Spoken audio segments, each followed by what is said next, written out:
때는 조선시대 한양 변두리의 작은 전당포에 비가 억수같이 쏟아지던 어느 스산한 가을 밤이었습니다. 26살의 여인 연하가 남편의 싸늘한 시신 앞에서 목 놓아 오열하고 있었지요.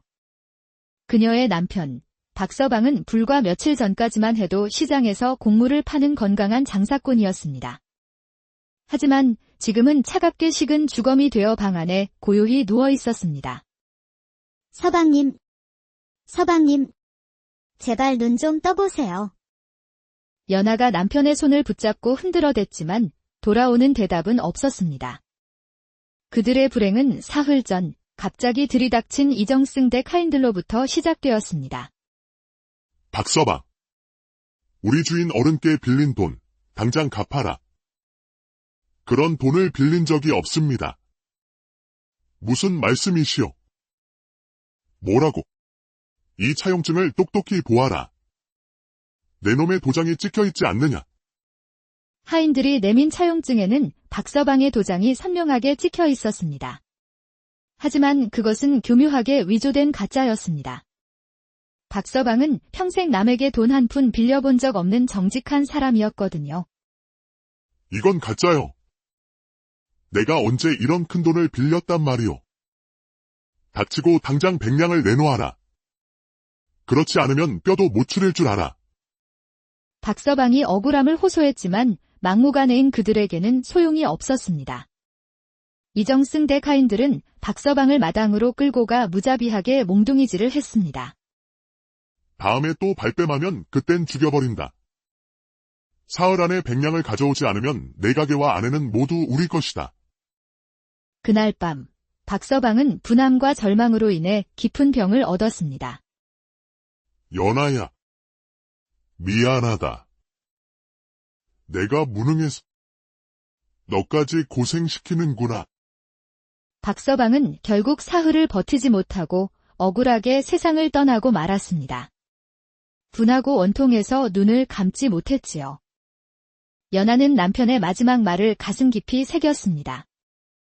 이정승, 그놈들을 반드시 내 손으로 벌하고 말겠어. 이정승은 한양에서 손꼽히는 부자이자 고리대금으로 막대한 재산을 모은 악덕 양반이었습니다. 가짜 차용증으로 선량한 사람들의 재산을 빼앗는 것이 그의 주된 수법이었지요.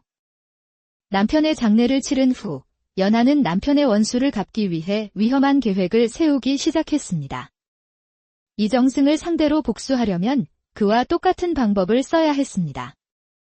돈으로 당한 원수는 돈으로 갚아야 해.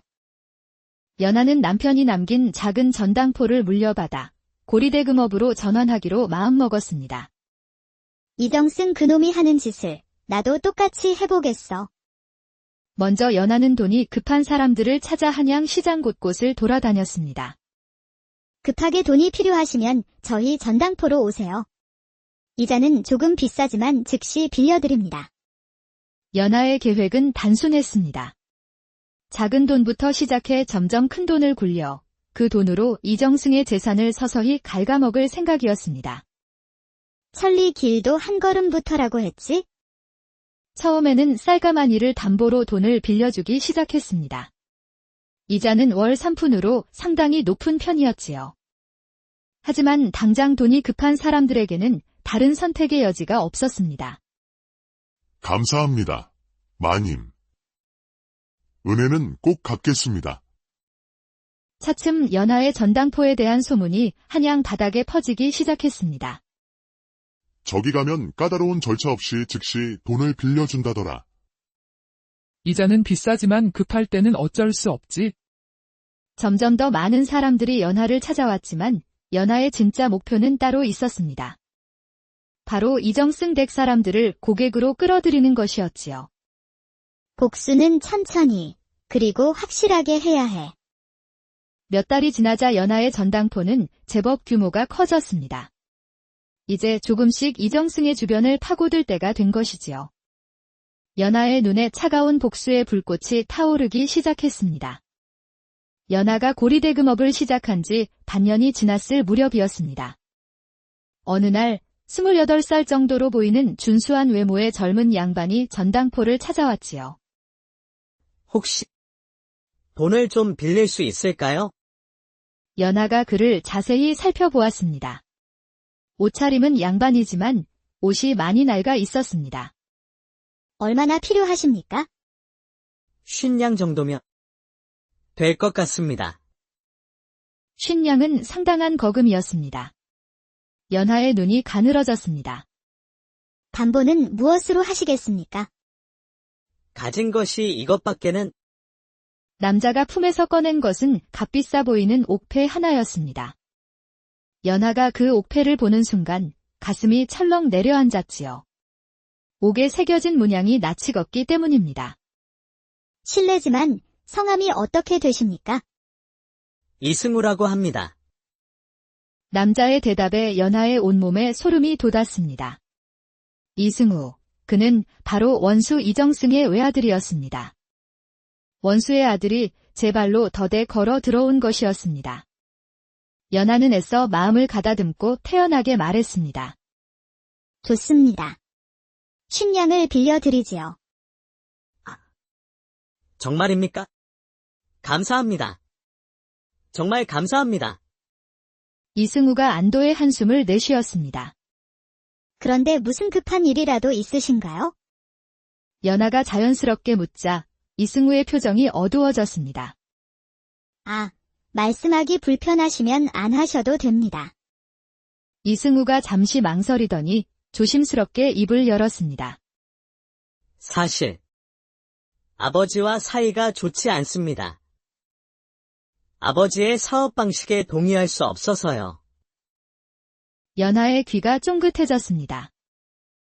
그래서 집을 나와 혼자 살고 있는데 생활이 어려워 이렇게 찾아왔습니다. 이승우의 말에 연하는 복잡한 심정이 되었습니다. 원수의 아들이지만 한편으로는 불쌍해 보이기도 했습니다. 앞으로는 어떻게 사실 계획이세요? 과거 공부를 해서 벼슬에 나아가고 싶습니다. 아버지처럼 부정한 방법으로는 절대 살고 싶지 않거든요. 이승우의 진심 어린 말에 연하의 마음이 흔들렸습니다. 이승우가 돌아간 후 연하는 밤새 잠을 이루지 못했습니다. 원수의 아들이지만 그는 아버지와는 다른 사람 같았거든요. 어떻게 해야 할까? 복수를 위해서는 그를 이용해야 하는데. 며칠 후 이승우가 다시 전당포를 찾아왔습니다. 돈을 갚으러 왔습니다. 벌써요. 아직 한 달도 채 안 됐는데요. 다행히 아이들을 가르치는 일을 구하게 되어서 돈을 마련했습니다. 이승우는 10년과 이자를 정확히 계산해서 갚았습니다. 정말 성실하시네요. 당연한 일이지요. 빌린 돈은 약속대로 갚아야 하는 게 도리입니다. 이승우의 말에 연하는 더욱 마음이 복잡해졌습니다. 그는 아버지와는 정반대의 성격을 가졌거든요. 그 이후로 이승우는 종종 전당포를 찾아왔습니다. 돈을 빌리러 오는 것이 아니라 그저 연하를 보러 들르는 것이었지요. 오늘도 손님이 많으시네요. 혼자 이 일을 다 하시니 힘드시지 않으세요? 연하는 이승우와 대화를 나누면서 점점 그에게 마음이 끌렸습니다. 그는 정말로 선량하고 성실한 사람이었거든요. 이런 마음을 가져도 되는 걸까? 그는 원수의 아들인데. 그러던 어느 날 이승우가 특별한 제안을 했습니다. 혹 시간 나실 때 제가 단풍 구경이라도 모셔다 드릴까요? 요즘 북한산 단풍이 정말 아름답다던데요. 연하의 가슴이 두근거렸습니다. 저는 그럴 여유가. 가끔은 쉬셔야죠. 일만 하시면 몸이 상합니다.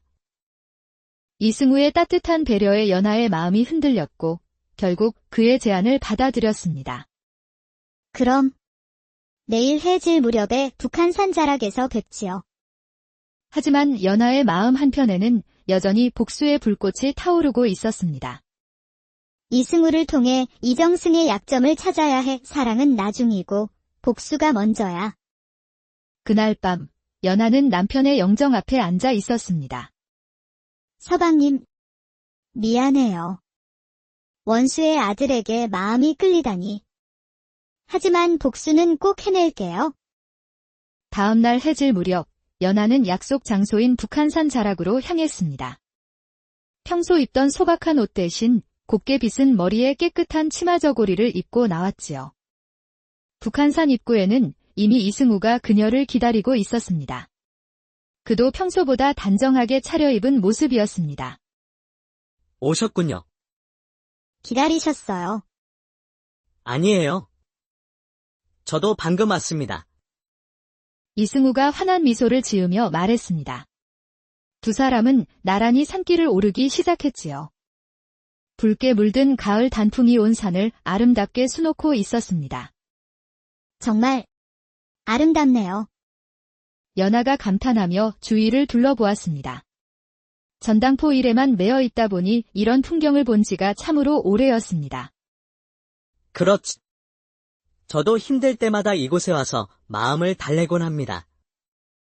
두 사람은 작은 계곡 옆바위에 자리를 잡고 앉았습니다. 맑은 물소리와 새들의 지저귀이 평화로운 분위기를 만들었습니다. 연하 낭자는 어떻게 전당포 일을 시작하게 되셨어요? 이승우가 조심스럽게 물었고 연하는 잠시 망설였습니다. 차마 진실을 말할 수는 없었거든요. 남편을 잃고 혼자 살아가야 해서요. 그러셨군요. 정말 힘드셨겠네요. 혼자서 그런 일을 다 해내시다니. 괜찮아요.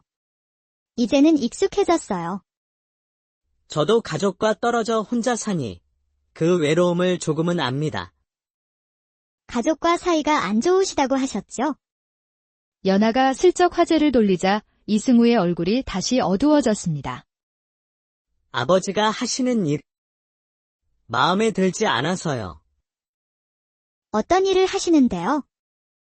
고리대금업을 하시는데 선량한 사람들을 상대로 부정한 방법을 쓰세요. 가짜 차용증을 만들어서 재산을 빼앗기도 하고. 연하의 가슴이 타는 듯 아팠습니다. 바로 남편을 죽음으로 몰고 간 그 방법이었기 때문입니다. 그래서 집을 나오셨군요. 네, 차라리 가난하게 살더라도 양심에 어긋나는 일은 하고 싶지 않습니다. 이승우의 진심 어린 말에 연하는 더욱 복잡한 감정에 휩싸였습니다. 해가 지면서 산속은 점점 어두워졌고 두 사람은 아쉬움을 뒤로 한 채 산을 내려왔습니다. 그날 이후 이승우와 연하는 자주 만나게 되었습니다. 연하는 처음에는 복수를 위한 정보 수집이 목적이었지만 점점 이승우라는 사람 자체에게 마음이 끌리고 있었습니다. 연하 낭자는 참 특별한 분이세요. 여자 혼자서 사업을 꾸려나가는 것도 대단하고 무엇보다 마음이 강하신 것 같아요. 이승우의 칭찬에 연하는 마음이 따뜻해졌습니다. 남편이 죽은 후 처음으로 느껴보는 감정이었지요. 한편 연하의 고리대금업은 점점 번창하여 제법 큰 돈을 굴릴 수 있게 되었습니다. 그리고 마침내 이정승과 직접 거래할 기회가 찾아왔습니다. 이정승이 큰 사업에 투자했다가 자금난에 빠졌다는 소문이 돌고 있었거든요. 드디어 복수할 때가 왔어. 연하는 중간 상인을 통해 이정승에게 거액의 돈을 빌려주겠다고 제안했습니다. 담보는 이정승 댁의 토지 문서로 하고 이자는 시중보다 훨씬 높게 책정했지요. 돈이 급했던 이정승은 연하가 누구인지 전혀 모른 채 그 제안을 덥석 받아들였습니다. 좋다. 그 조건으로 하자. 200냥을 당장 빌려달라. 연하가 이정승에게 200냥을 빌려준 그날 저녁, 이승우를 만난 연하는 복잡한 심정이었습니다. 오늘 무슨 좋은 일이라도 있으셨어요? 표정이 유난히 밝아 보이시는데. 그냥 일이 잘 풀려서요.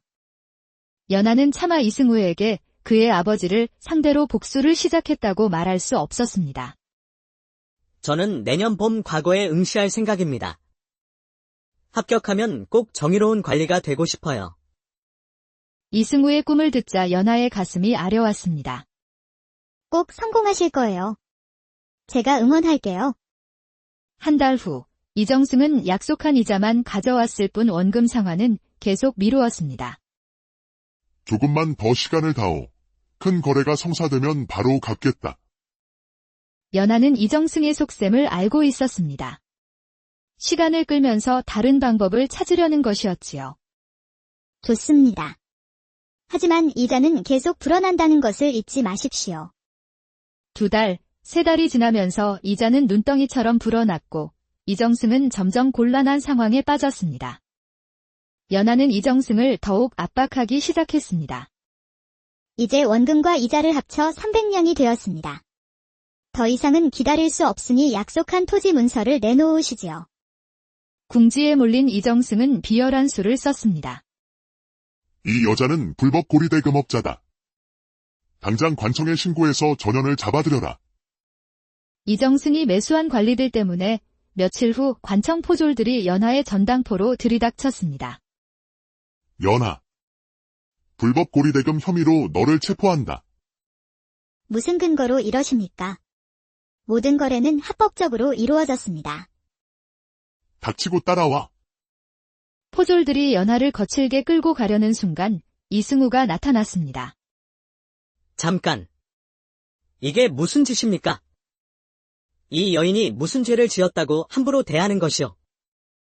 이승우가 포졸들을 가로막고 나섰습니다. 이 여자는 불법 고리대금업자다. 상관없는 일에 끼어들지 말고 비켜라. 증거가 있습니까? 증거도 없이 사람을 잡아갈 수는 없습니다.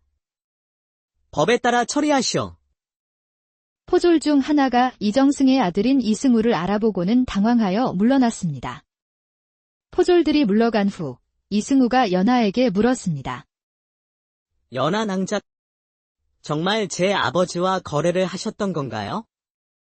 연하는 더 이상 숨길 수 없다고 생각하고 모든 진실을 털어놓기 시작했습니다. 제 남편을 기억하세요? 돌아가신 제 남편 말이어요. 네, 기억합니다. 제 남편은 도련님의 아버지가 죽인 거나 다름없어요. 연하의 목소리가 떨렸습니다. 가짜 차용증으로 억울하게 몰아붙여서 분하고 원통해서 돌아가셨어요. 이승우의 얼굴이 새하얗게 질렸습니다. 아버지의 악행을 알고는 있었지만 직접 들으니 그 충격은 이루 말할 수 없었습니다. 그래서 복수를 하시려고. 내의 같은 방법으로 아버님을 파멸시키려고 했습니다. 두 사람 사이에 무거운 침묵이 흘렀습니다. 그럼 저에게 접근하신 것도 처음에는 그랬어요. 하지만 지금은 아니에요. 승우 도령에게는 진심이에요. 연하의 진심 어린 고백에 이승우의 마음도 흔들렸습니다. 저도 연하 낭자를 좋아하고 있습니다. 하지만 이런 상황에서 이승우는 아버지와 사랑하는 사람 사이에서 괴로워했습니다. 승우 도령은 선택하지 않으셔도 돼요. 이건 저와 아버님 사이의 문제니까요. 하지만 한 가지만 약속해주세요. 아버지 편을 들어서 저를 막지는 말아주세요. 저는 끝까지 복수를 완성할 거예요. 연하의 단호한 말에 이승우는 깊은 고민에 빠졌습니다. 이정승의 고발은 실패로 돌아갔고 연하는 포기하지 않고 더 큰 승부를 걸기로 마음먹었습니다. 연하는 이정승에게 마지막 통보를 보냈습니다. 사흘 안에 400냥을 갚지 않으면 토지 문서를 압류하고 모든 거래 내역을 관청에 공개하겠습니다. 이정승은 400냥이라는 거금을 마련할 방법이 없었습니다. 결국 이정승은 연하를 직접 찾아와 회유하려 했습니다. 우리 거래를 다시 생각해보자. 조건을 좀 더 협의할 수 있지 않겠나? 계약서에 명시된 대로만 하겠습니다. 400냥을 갚으시든지 토지 문서를 넘기시든지 선택하십시오. 연하의 차가운 말에 이정승은 마지막 수단을 썼습니다. 내 아들과 내가 무슨 관계인지 내가 모를 줄 아느냐? 내 아들을 이용해 나에게 접근한 것이 아니냐? 연하를 협박하는 순간 이승우가 나타났습니다. 아버지, 무슨 일입니까? 연하 낭자와 무슨 이야기를 하고 계셨습니까? 승우야, 마침 잘 왔다. 이 여자의 정체를 내가 알려주마. 이 여자는 처음부터 복수를 위해 너를 이용한 것이다. 연하낭자, 정말입니까? 이승우의 목소리에는 실망과 상처가 섞여 있었습니다. 네. 처음에는 그랬어요. 하지만 지금은 달라요. 그럼 우리가 나눈 모든 대화들도, 모든 만남도 전부 거짓이었던 건가요? 이승우의 질문에 연하가 눈물을 흘렸습니다. 아니에요. 그건 진심이었어요. 승우 도령에 대한 마음은 진짜예요. 이승우는 복잡한 감정에 휩싸였습니다. 연하에 대한 사랑과 배신감이 동시에 밀려왔거든요. 연하낭자, 제발. 진실을 말해주세요. 연하는 눈물을 훔치며 남편 박서방의 이야기를 모두 털어놓았습니다.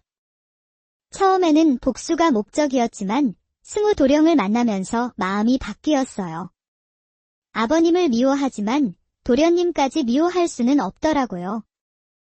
연하의 진심 어린 고백에 이승우가 흔들렸지만 이정승이 다시 끼어들었습니다. 속지 마라. 저 여자는 지금도 연기하는 것이다. 복수를 위해서는 무엇이든 할 수 있는 여자라고. 연하낭자. 만약 제가 아버지의 편을 든다면 그래도 저를 사랑한다고 할 수 있나요? 연하는 잠시 망설이다가 솔직하게 대답했습니다. 아니요. 역시 복수가 더 중요한 거군요. 그게 아니라 저는 제 남편의 억울함을 풀어야 해요. 그것이 아내로서의 도리입니다. 하지만 도령에 대한 사랑도 진심이에요. 연하의 복잡한 마음을 이승우는 이해할 수 없었습니다. 결국 그는 결정을 내렸습니다. 알겠습니다. 저는 아버지 편을 들 수도, 연하낭자 편을 들 수도 없습니다. 이제 그만 떠나겠습니다. 이승우가 떠난 후 연하와 이정승만 남았습니다. 연하는 마지막 카드를 꺼내 들었습니다. 지난 몇 달 동안 이정승의 다른 피해자들을 만나 모아둔 증거들이었지요. 아버님의 모든 악행을 세상에 알리겠습니다. 가짜 차용증으로 얼마나 많은 사람들을 해쳤는지 그 증거들을 모두 모아뒀거든요. 연하의 말에 이정승의 얼굴이 잿빛으로 변했습니다. 결국 사흘이 지났고 이정승은 돈을 갚지 못했습니다. 연하는 약속대로 그의 토지 문서를 손에 넣었습니다. 이제 이 땅은 제 것입니다. 그리고 다른 피해자들도 곧 찾아올 겁니다. 아버님이 빼앗은 모든 것들을 되찾으러 말이어요. 이정승은 그 자리에 주저앉아 절망했습니다. 수십 년간 쌓아 올린 모든 것이 무너지는 순간이었습니다. 복수는 완성되었지만 연하는 기쁨보다 허무함을 느꼈습니다. 사랑하는 사람을 잃었기 때문이지요. 한편 이승우는 마을로 내려와 아버지의 악행에 대한 소문을 직접 듣게 되었습니다. 수많은 피해자들의 이야기를 들으며 그는 점점 연하를 이해하게 되었습니다. 연하낭자의 복수에는 이유가 있었던 거야. 내가 잘못 생각했어. 이승우는 연하를 찾아갔지만 전당포 문은 굳게 닫혀 있었습니다. 수소문 끝에 그녀가 북한산으로 들어갔다는 말을 듣고 그는 급히 산으로 향했습니다. 이승우는 마침내 그들이 자주 만나던 계곡가에서 작은 움막을 짓고 혼자 지내는 연하를 발견했습니다. 연하낭자, 승우 도령, 어떻게 여기까지 왜 이런 곳에 혼자 계십니까? 한양을 떠나 다른 곳에서 새로 시작하려고요. 왜요? 복수도 성공하셨는데 복수는 했지만 가장 소중한 것을 잃었어요. 승우 도령을 잃었잖아요. 연하의 말에 이승우의 가슴이 뭉클해졌습니다. 연하낭자, 저야말로 잘못 생각했습니다. 낭자가 한 일은 틀리지 않았어요. 저는 낭자를 이해합니다. 그리고 여전히 사랑하고 있어요.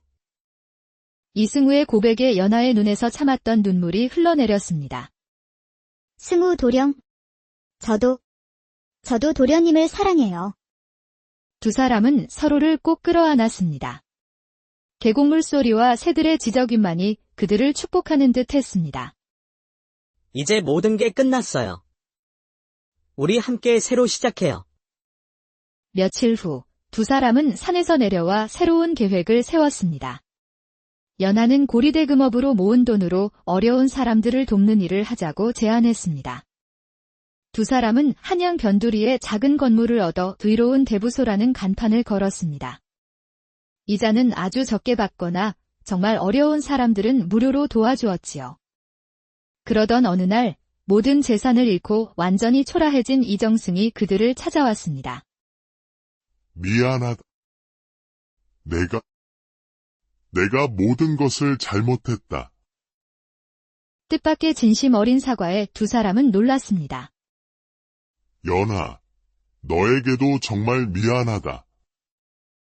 연하는 한참을 생각하더니 입을 열었습니다. 어르신께서 진심으로 뉘우치신다면 저희와 함께 속죄하는 길을 걸어보세요. 저희는 어르신이 해친 사람들을 돕고 있습니다. 아버지, 이번 기회에 정말로 새 사람이 되세요.